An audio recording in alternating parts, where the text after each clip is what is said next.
ஓகேவா? அடிக்கடிக்கு வாயில கை வைக்கிற இல்லையா, அந்த மாதிரி வைக்கக்கூடாது. சரியா?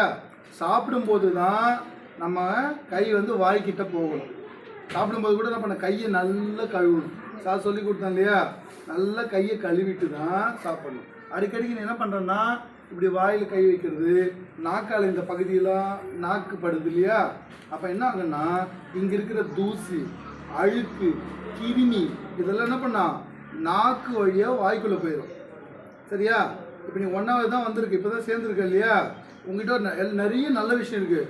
இந்த விஷயத்தை மாற்றிட்டேன்னா நீ நல்ல பையன், குட் பாய். சரியா?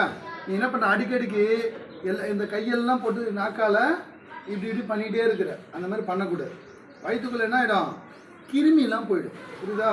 திடீர்னு வயிற்று வலிக்கும். வயிற்று வலி வந்திருக்கு அவனுக்கு எப்போயாவது, திடீர்னு ஜுரம் வரும், திடீர்னு சளி பிடிக்கும், நம்ம வருது இல்லை, அதுக்கு காரணம் யார்? கிருமி. என்ன பேர்? கிருமி. அது எப்படி வரும்? நம்ம தேவையில்லாததெல்லாம் வாயில் வைக்கிறது.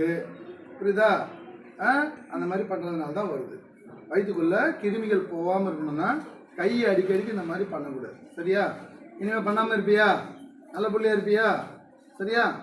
அப்போ வாயில் சாப்பிடும்போது மட்டும்தான் கை என்ன பண்ணா வாய்க்கிட்ட கொண்டு போனோம். அதுவும் நல்லா கையை கழுவிட்டு அப்புறம் தான் சாப்பிடணும். சரியா? பண்ணுவியா? குட் பையா இருப்பியா?